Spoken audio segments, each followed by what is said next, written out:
लड़के कहाँ से आया है रे तू प्यारा। বলিউডের একসময়ের সেরা নায়িকা মাধুরী দীক্ষিত সম্প্রতি জেনজি প্রজন্মকে নিয়ে তাদের স্মার্টনেস ও সৃজনশীলতার প্রশংসা করেছেন।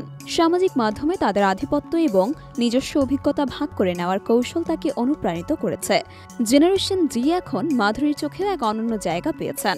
বলিউডের চিরকালীন জনপ্রিয় নায়িকা মাধুরী দীক্ষিত আজকের জেনজি প্রজন্মের প্রশংসা করেছেন। তার মতে আজকের যুব সমাজ অনেক স্মার্ট, সৃজনশীল এবং তথ্য প্রযুক্তির বিষয়ে অত্যন্ত সচেতন।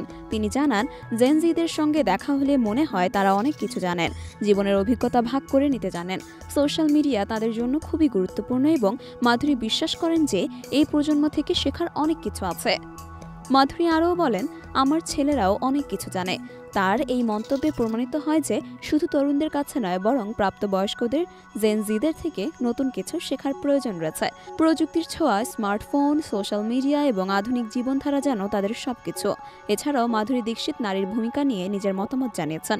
তিনি জানান, একটা সময় ছিল যখন নারীরা সিনেমায় সাইড লাইনে থাকতেন এবং শুধুমাত্র সৌন্দর্য প্রদর্শন করতে আসতেন, তবে এখন নারীদের কেন্দ্রবিন্দুতে রাখা হয়েছে। মাধুরী তার ক্যারিয়ারে অনেক শক্তিশালী নারী চরিত্রে অভিনয় করার সুযোগ পেয়েছেন, যা তাকে বিশেষভাবে গর্বিত করে। মাধুরী দীক্ষিত আরও মনে করেন, ৯০-এর দশকে নারীদের ভূমিকা বাড়ে আর এখনকার যুগে সিনেমায় নারীদের শক্তিশালী চরিত্রে অভিনয় করার সুযোগ এসেছে। এটি তার জন্য অনেক গুরুত্বপূর্ণ, কারণ তিনি নিজে ওই সময়ের প্রেক্ষাপটে অনেক শক্তিশালী নারীর চরিত্রে অভিনয় করেছেন।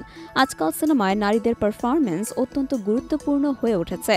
বর্তমানে মাধুরী দীক্ষিত ভুলভুলাইয়া ৩ সিনেমায় চন্দ্রমুখীর চরিত্রে আবারও ফিরেছেন, যেখানে তার সঙ্গে অভিনয় করেছেন বিদ্যা বালান এবং কার্তিক আরিয়ান। এই সিনেমায় তার উপস্থিতি প্রমাণ করে যে প্রজন্মের পরিবর্তন হতে পারে, তবে তার প্রভাব কখনো কমবে না।